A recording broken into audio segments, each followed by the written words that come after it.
Russell T Davies' second era, R2D2, is very controversial, man. It didn't quite live up to people's standards. It was very mixed.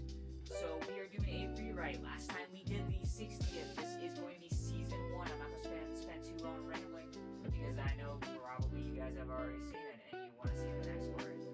So here we go. We're just going to jump straight into it. I'm going to do a quick plot recap if you don't know how we do these things.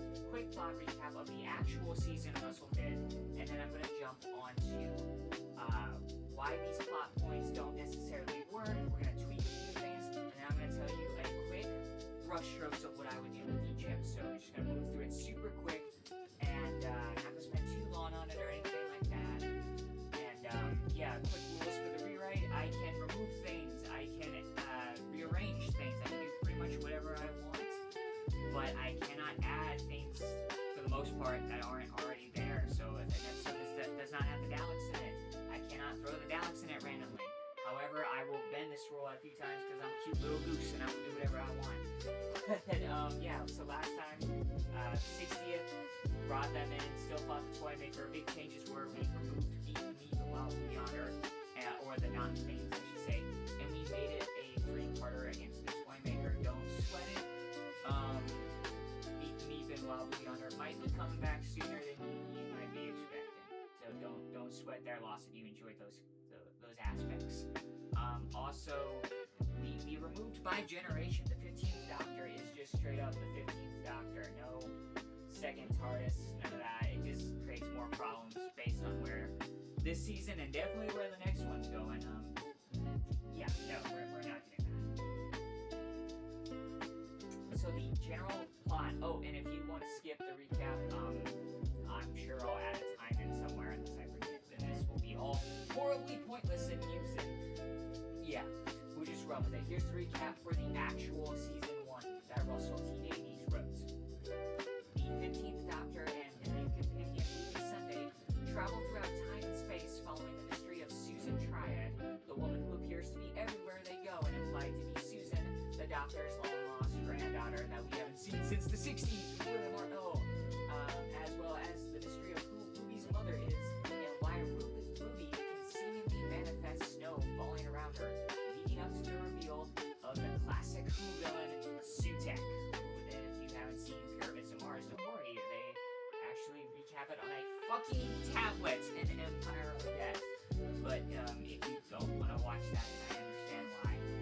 He's a god of death, man. In the original, it's kind of implied, like, you can figure out, is he the god of death? There's been some comics that showed that he's not really the Egyptian god set from mythology. He's just kind of a douche who is quite powerful, but he kind of does whatever he wants. In this version of the show, he's the literal god of death, though. He's part of the pantheon. The 15th Doctor goes up against the pantheon of discords, which are like godlike fantasy entities in Doctor Who. I'm going to be keeping those characters, but I'm going to be scrapping the pantheon, just so you know. Try to keep it more sci-fi than fantasy. I think the only time fantasy has quite worked is with Moffat in Series 5. I don't really want to veer too close to that again. I love fantasy. Most of the time I write fantasy. Sci-fi is pretty weird for me, but this is Doctor Who, so we're just going to try to keep it in there. So, this on paper sounds like a lot of fun and a great mystery. However, when the last episode of the season, Empire of Death, came out, it was very, very disliked. And these plot points did not really work. In fact, I would say it sabotaged Season 2 because going into Season 2, they put up a similar kind of mystery box of what's happening this season, and I saw a lot of people were actually aggravated. Every time they brought up the mystery box in Season 2, even if you enjoyed the actual episode, people would groan, and I think it's because this season, a lot of people found the ending and the resolution very disappointing. We're going to keep those plot beats, but we are going to tweak them so maybe it can be a little bit more palatable, because on the first watch of Season 1, it was actually very interesting. People were tuning in, they were getting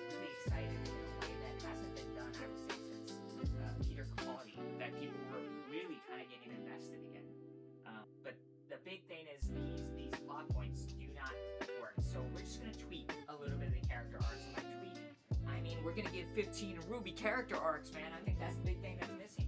15 and Ruby are so damn likable, and that's about it. They're 2 cups of milk, vanilla ice cream for everyone. Very sweet people. I'm sure they're very kind. You'd have a great conversation with them, but they got no depth. They got no personality. It's not the actor's fault. It's not Millie Gibson's fault, despite what some people say. It's not Shuti Gatwa's fault, despite his knees. But they don't have anything to do. We're gonna give them some stuff to do. So Ruby in the actual story is adopted. That's like her whole big thing, is that she was adopted when she was a kid. And we're just gonna play into that a little bit more. She's trying to find her mom throughout the season, her birth parents. Why not make that her character? She's like kind of upset, man. She's growing up. She's, I believe in the story, 19. She's trying to figure out her place in the world. And she's just become an adult. We've all hit that spot. And what's so cool is that it ties into the audience as, well, who is generally said to be aimed for kids. Actually, most statistics, including for these 2 seasons, show that Who is not watched that much by kids anymore. It's actually watched by people, like I'm assuming, like us, who grew up with it. Either you grew up with classic Who, or you jumped on board during Eccleston, Tennant, Smith, or Capaldi eras. I mean, you might even have some Jodie fans in there, but if you're a Jodie fan, you're probably not 10 anymore. You're probably a few years older than that. You are closer to a teenager, young adult, or even an adult. I think this is kind of amazing to tie that in for the viewers.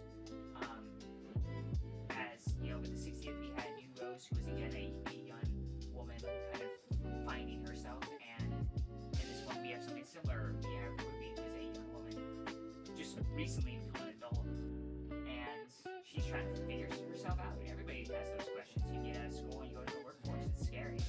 Ruby's like, who am I? Only she has an actual, at least she believes, avenue to try to figure that out. 15 is tricky because 15 never really gets a character arc until kind of the end of season 2, and he gets kind of puffy.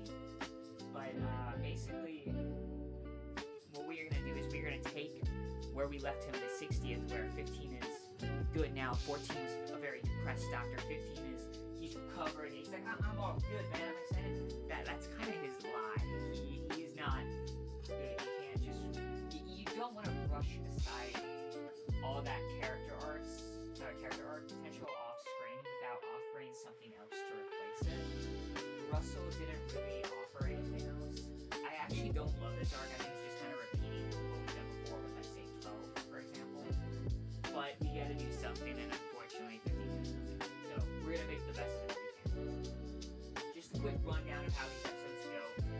The first few episodes are gonna establish kind of where we are now. Just basically meet the companion, meet the doctor or the new doctor, and get an idea of their kind of partnership, how they work as a team.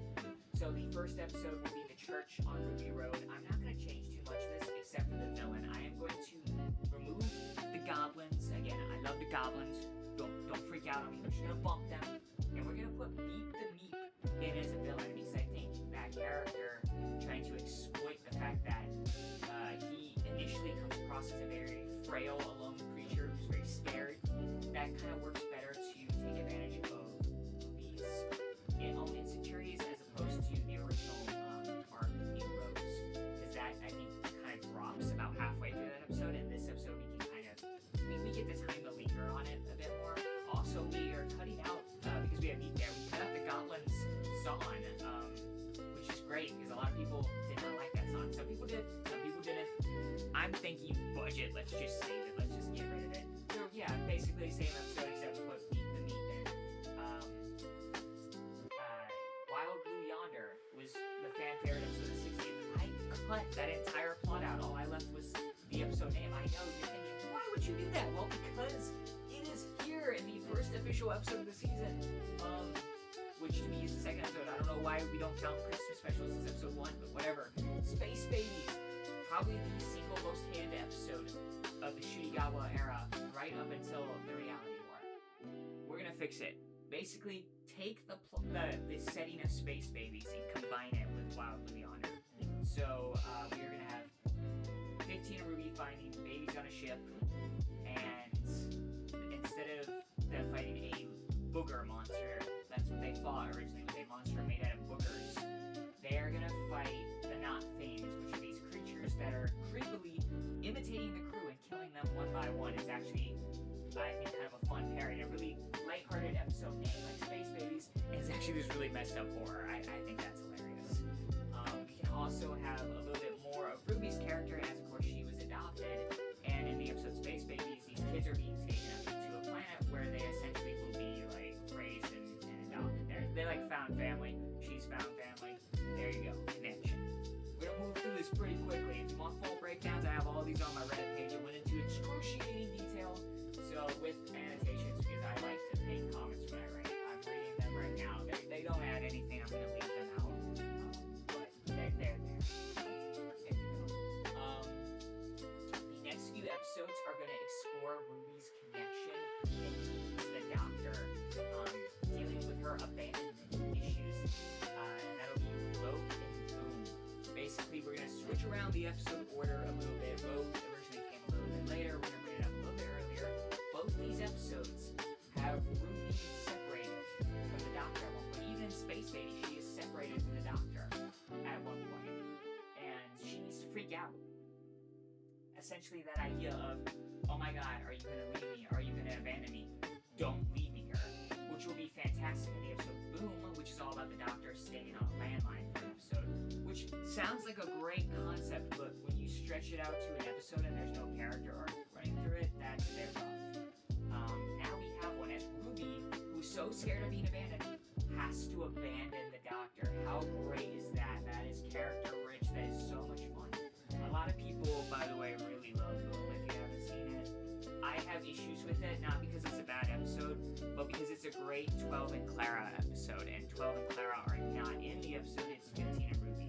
This will be a problem with the Stephen Moffat written episodes of the Shooty Era. He's only got 2, but this time around he wrote 12 and Clara. Next time around he'll write Matt Smith again. I love Matt Smith, but it's not great when Moffat didn't know what Doctor he was writing. I'm not actually blaming him for that. He didn't have much to go on. I heard there was like a last minute switch up or something, so he didn't even know the companion. But this is a reoccurring theme throughout the second Russell era. That's not great. So we're just gonna tweak it. Again, we have hindsight. We can do stuff like this. It's not a jab at either. We know this stuff.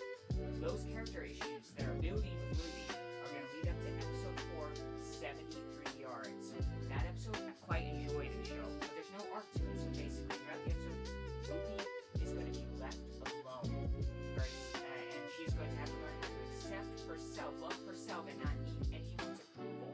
That is going to be the arc for the first fourth of the season, or the first half, not fourth, sorry, first half of the season. She's going to be essentially dealing with it. Dealing with herself and her finding her place in the world. She doesn't need that outside acceptance that she's initially craving when we meet her. By the end, she's grown a little bit. She's got that confidence. The second half of the season is going to take us through the Devil's Core, Dot and Bubble, and the Legend of Ruby Sunday, and it's going to focus on 15's character, his inner struggles with fear and rage. He is still petrified over the toy maker. You know, he's gone. He died as 14. He was murdered, and he's a little scared. The Devil's Court pits the Doctor against one of the toy maker's children in the form of Maestro, who's no longer the god of music.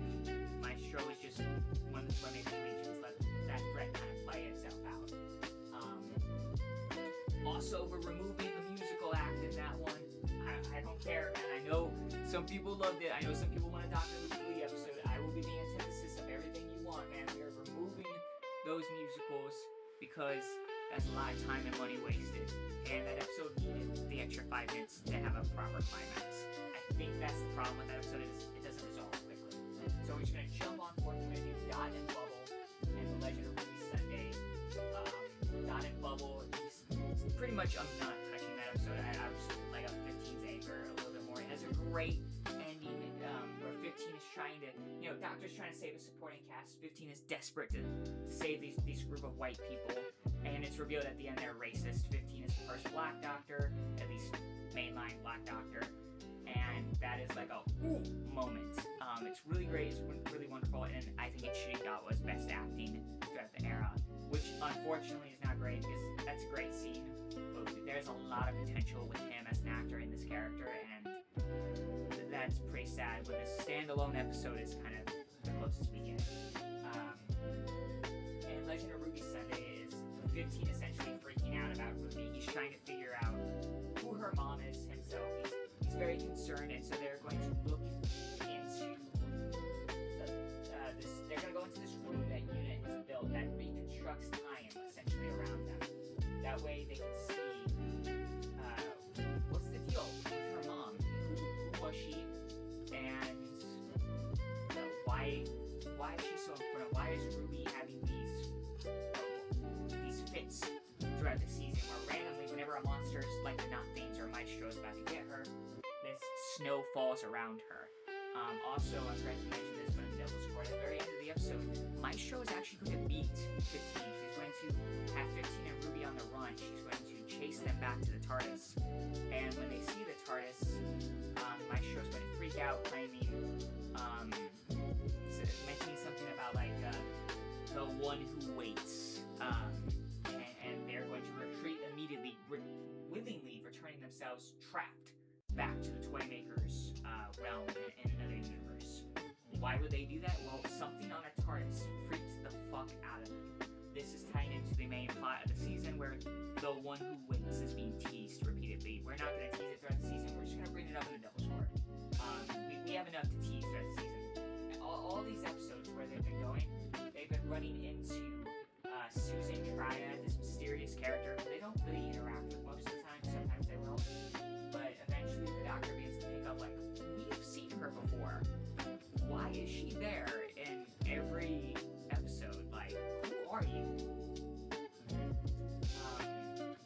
we're going to figure that out, and at the very end of The Legend of Ruby Sunday, the name Susan Triad is going to be revealed to be an anagram for Sutek, the Destroyer, the God of Death, just like in the actual episode.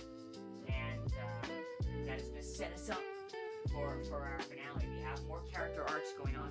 We have the big mystery of what's happening throughout the season. We've been jumping back in time to the night where Ruby's mother abandoned her. The finale, Empire of Death. This episode needed a bit of a rewrite. Basically, we're going to pick up with Sutek and his Harbingers. Those are the previous versions of Susan Triad we have seen that have appeared everywhere the Doctor and Ruby have gone. It is revealed to them that basically at the beginning of the season in Space Babies, when they went to the edge of the universe in that episode, Sutek essentially jumped on board, and he's been hanging on the TARDIS this entire time. It's a very funny visual, but that is why the TARDIS has been kind of groaning throughout the season. That's something I didn't mention, but if you've seen the show, it's there. We're keeping it. We just play it up a little bit more. He is also the one Maestro referred to in the Devil's Court, and he has been essentially using them essentially as like a tether line. Wherever they go, he's been spreading his little Harbingers out, and now his plan is to kind of wipe out everyone at once. Of course, the Doctor's going to try to stop him, and Sutek's going to be like, yeah, okay, sure. And he's going to do a Thanos snap, and the Doctor's going to be killed. That's right, the Doctor is dead. This is not a twist, this is not a fake out where he's actually alive. He's gone. He is going to be gone for the majority of this episode, and that's going to leave Ruby to run. She's going to spend most of the episode kind of in retreat. Everyone she meets up with, say, for example, Unit, they're going to get wiped out by Sutek. He's going to show up and he's going to take him out. So in terror, she's going to flee into that memory recreation room from the previous episode, The Legend of Ruby Sunday, and she's going to hide in there trying to recreate her happiest memory, essentially. Which is going to be the night where her mother abandoned her. And eventually, that too is just going to fall away. It's going to completely turn to dust, and it's going to reveal that Sutek was in there the entire time. And he's just taunting her. He's absolutely taunting her, and it's very cruel. However, in that moment where he's essentially saying, I could kill you, but I don't have to, and she's scared and whatnot, her memories are going to recreate something to protect her, which is going to be her friend, the Doctor. Not the real Doctor, but a memory-type version, almost like a hologram. And he is going to be the one to try to stand up to Sutek. But Sutek is then going to reveal that, basically to Ruby, that the Doctor has not trusted her from the get-go. He took her essentially because he was interested in who her mother was and why she had all of these snowy abilities, why it would keep snowing around her. He was very curious. And it would be revealed by Sutek and confirmed by the memory doctor that her mother was no one. She wasn't anyone special, and that the Doctor essentially was basically almost using her in that way. And that is kind of the message we're going to jam into Ruby's head. A very cruel thing, but she's gone her entire life trying to wonder, who's my mom? Where do I come from? Basically, why do I matter? And Sutek's confirmation is going to essentially be, you're not special. you're just a random person.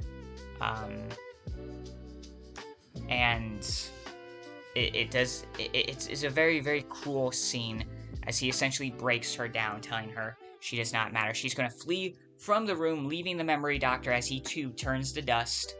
And she's going to return home to find her mother, Carla, and and Cherry, and they're all already dead. Everyone's already gone. They're all turned to dust, and she's all alone, essentially, in this city. She's going to collapse in the front of the fridge where the pictures we saw from the first episode, the church on Ruby Road, she's going to collapse in front of that fridge. And before her very eyes, all those pictures, all those memories of her life are going to turn to dust. Sutek will arrive laughing, and it's revealed that she never even left that memory room. He's just been watching her the entire time, essentially flail. And it's going to leave her broken. And he's going to tell her, kneel. You are nothing, child. Unwanted by even your own kin. You have my sympathies. I will grant you mercy of only the purest kind. Come, kneel before Sutek. And she's going to look up in this moment where she's completely shattered, where she's facing this literal god. And with stained eyes, she's going to shout back, I'm nothing. Unwanted? I don't matter. Who are you to talk to me like that? And he will reply, I have had many names, but here, now, I am God. She'll say, whatever you are not the god of me. And she will remember her family, realizing that she does, in fact, have found family, that this whole search for her mom, she's had a mom the entire time. It's Carla. She's had a family with the Doctor. She's had friends. She has never been alone like she believes. And Sutek will remind her, of course, hey, that they're all dead. And Ruby is going to agree, claiming their memories, but memories live on. And Ruby will create a mental TARDIS around her, barring Sutek for the time being, and it will be complete with her own version of the memory doctor alive. And she's going to tell him that she has a plan for them to take her back to the night her mother abandoned her. The doctor initially refuses, but she begs him to trust her for once, and he eventually gives in with no other options. Arriving, the doctor asks now what, and Ruby replies rather fittingly, we wait. Though they don't do much of that because, Sutek is showing up and he's pretty mad. And we see the mother starting to approach where she will put the baby onto the church, abandoning Ruby. 15 warns Ruby about what she's planning to do, saying he's just a memory, he can't help her here. She's going to joke and say, hey, you've been doing a pretty good job, you flew the ship, and he replies, did I? And her hands are going to be shown on the TARDIS console. Ruby will explain to him and to the audience that the reason Sutek was even freed in the first place was that she was the one, she's the reason why they went to the edge of the universe in Space Babies. The accident that sent them there was her. It was her fault. And Ruby runs forward to the baby version of herself that essentially, if she can stop this from happening, if they touch, it will create a paradox that will stop her from existing, meaning Sutek will never be freed.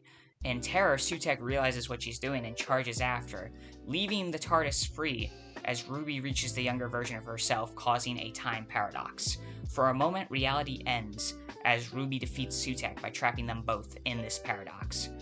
Ruby by holding her younger self, causing herself to implode / non-exist. And that puts Sutek back and imprisoned where he was originally, from that original Fourth Doctor story in Pyramids of Mars. From this event, reality will begin to crack and it begins to snow around the memory doctor, with all of Ruby's actions beginning to become reverse. And he too starts to fade, turning to dust, when the memory doctor uses his final moments to pilot the TARDIS to find the real Doctor, 15 having been revived from his untimely death, but before he can get out a full explanation, he fades into dust, only having time to tell the real Doctor to check the fridge. The TARDIS will do the rest. Confused, 15 enters his ship, asking the TARDIS to do what she has already done and take him where he has to go. The TARDIS materializes in Carla's home, and 15 sees the fridge. He sees the missing pictures, and despite the fact that he has no memories of Ruby, he begins to cry. And it's not just cry, not that single tear that we see in the show. I mean, he begins to let loose, just completely breaking down, broken, and horrified, though he has no idea why. He's just balking in terror at this unseen tragedy, until it clicks. He remembers because memories live on, and like Ruby Sunday before him, he remembers his found family. He remembers Kate and Donna, Rose and Carla and Cherry because it's Cherry, and most importantly, he remembers the very scared young woman who he swore he would never again abandon. He'd broken this promise once, never again, no more. And he will pilot the TARDIS, apologizing to the ship along the way because he's about to do something very stupid, and he claims that Ruby had the right idea, wrong time. He's going to fly the TARDIS through a storm of snow, this maelstrom whipping around him as he sees her in the distance, and we see the opening scene of the season with the Doctor watching something unseen off screen, a tear rolling down his eye in horror, only now we see that what he's running to is not just her mother abandoning her, but he's actually running to Ruby as she's giving herself up, essentially, to create this paradox. She's going to die to save the world. That is what petrified him so much at the beginning of the season. He is running towards her, shouting her name, and though she initially doesn't listen, he manages to get her attention, basically saying, "Believe in me. Just this once. Just trust me."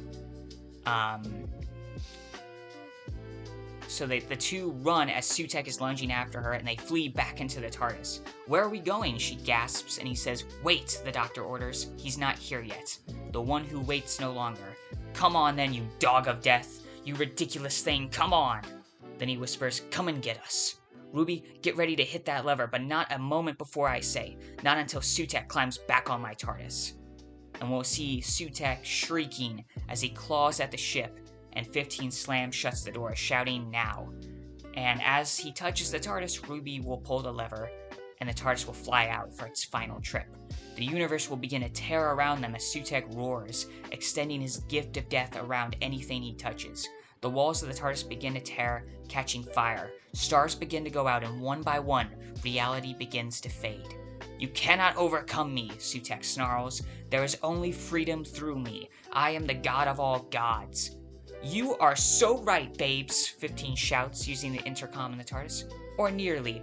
Like most people who aren't me, you're slightly off, I'm afraid, because you are right. We cannot defeat you, your majesty of disappointment. But you are not a god. You are a snake, an average, slimy pretender who kills not because he is some embodiment of death, but because you are afraid, Sutekh. You are terribly afraid of meeting someone more powerful than you are, someone who could overthrow you. So you gained power, but no, that wasn't enough. You had to have more. You see, I've met people like you before, and I do mean people, you sack of decaying bones. I have met people like you before, who prey on others to push themselves over. You hurt and you kill because you are too afraid to do something out, to reach out and make a connection, to believe in something, to trust in someone else." And he looks over at Ruby. Suddenly, the time vortex opens up. They have arrived at their destination, and they have landed at the wreckage of the Space Baby ship, and the Doctor's TARDIS was hurtling directly for them with their own recently freed Sutekh just latching on. "But I believe in you, Sutekh. Oh, you majestic one. I believe in you, killer of gods. So go on then. It doesn't matter what you are. One touch is all it will take. Do what you do best. May the best man win." And Sutekh shrieks in terror as he realizes he is hurtling at his past self. If they touch, Sutekh will be erased from existence all over again. He shrieks back in terror, "I am a god. I will not fall. I cannot die. I will not die. I can't."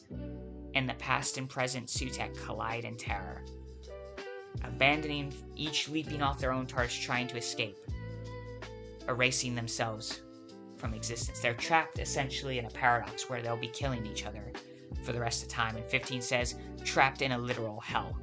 He'll be killing himself for the rest of eternity. Goodbye, Sutekh. And he steers the TARDIS away, leaving only dust in his wake. And that's it. That's how we were going to show that Sutekh is dead, and that will revive everyone around them. All the people he murdered, Unit, Ruby's parents, they're all going to come back. It is not quite Deus Ex Machina, because it is not something that got pulled out randomly. This is something that actually makes sense. He never was able to kill them in the first place, so of course they would be alive again. And Ruby will have this kind of moment of realization, where she will realize, like, oh my god, I've been such an asshole. Cherry, my mom, God, I've never even told her. I've been so stupid all this time looking for my birth parents, and I had the two best ones right in front of me, and I didn't even care. Like it wasn't enough. Honey, 15 puts his hands gently on her shoulders, and he smiles at her till she smiles back. And he says to her the simple truth between every child and every parent. She knows. But if you want to tell her so badly, she's right there. Ruby looks confused. The TARDIS shifts, signaling they've landed. I don't understand, Ruby says. And the doctor replies, oh, Ruby, come on now. You're good, but try and keep up. Your plan? Loved it. I stole it. Had the two Suteks touch each other. A literal grandfather paradox ensues. Reality bursts, reversing all of it. All the evil's done. At least from this point forward. So, basically, they're all going to be back. It's this kind of beautiful moment where everyone gets to come back alive. Ruby will run back and she'll see the grouchy old Miss Flood, her next door neighbor, stomping off, screaming at her to slow down. She's only got the one life, use it. And she runs, and she'll run into Carla and Cherry, and she'll see them all back, and it's this beautiful little moment. The Doctor will have a final moment by himself in the TARDIS, happy that he has done at least something right. He is finally kind of getting that peace he had desired. And he'll look over to the TARDIS console, and he'll see, of course, the single photo of Susan that we saw during the Peter Capaldi era. And he'll say to his granddaughter, so what do you think, Sue? I did something right? Maybe I've still got something left after all. Ruby will come back swinging in, and the Doctor will be extremely excited, seeing that she's happy and whatnot and is completely safe. And he'll start planning their next trip. He'll say, fantastic, where are we off to next? It's this great interstellar song contest in space, but I warn you, it is incredibly violent. I may have been banned there 6 times for inciting public unrest. Good thing I have a new face. You've got all of time and space, so start using it. Where do you want to go next? And she will awkwardly shuffle. And basically say, no, this is where I get off. She's got to be with her family now. And while the Doctor is, of course, extremely sad, and she'll tell him that the Doctor feels he's alone, and just like her, he's got a family too. They're all out there, and they're there for him. He just needs if he needs them, he just has to ask. She tells him he's got the biggest family in the world in a way, and she'd be happy to be part of it. And he'll reply, I'm happy you are. And he gives her one final hug, saying, I'm going to miss you, Ruby Sunday. She'll say, you really like saying my name, don't you? I do. It sounds like a fairy tale. I'm not a fairy tale, she replies. No, but it's good to believe in one. With a final wave, Ruby sees the Doctor off as he flies away to his next adventure, with Mrs. Flood waving him goodbye and wishing him well on his travels in time and space. So that was basically the season. That was Empire of Death. That was the finale. So it is a bit much, I know. Basically, the reason why we made these changes was to try to have everything line up a bit more, giving 15 and Ruby a bit of a character arc, with 15 kind of struggling to find his place in a very similar fashion to Ruby, and they confront an opponent that basically just wants to erase all of it, erase what they have, who is essentially greedy, just taking whatever he can, and using their own memories and emotions to hurt them. It's a very, very cruel story, but it leads to some big actual kind of character development. Yes, we did keep Ruby's mom as essentially a nobody, and we never do find out her real identity. But I get what Russell was trying to say. The message of anyone can be special. It's not necessarily where you come from, but the message kind of gets undercut at the end. I think it's just more disappointing than anything. We don't really get an explanation as to why she can do the things she does. So now we know her snow powers come from essentially time breaking all around her. It's like essentially this one moment just exploding all throughout existence, and that's what we were seeing with her snow abilities. It was her dying, essentially. 15 gets this little arc, and yeah, it's just a bit of a neater wrap-up. The episodes are reorganized to create this arc of abandonment and found family. And yeah, that's basically it. Just to wrap it up very quickly, we do have Season 2 coming out, and that was a trip, so get ready for that. But if you got any more questions for me, feel free to ask. I've got this in full detail, like written out on my Reddit page, linked in the description below, or you can just ask me a comment. I'll respond. I don't get that many comments, so I would definitely see it. But yeah, I hope you guys enjoyed, and I would love to hear your thoughts. Definitely let me know what you think, and I will see you guys next time. Thanks for listening. Bye-bye.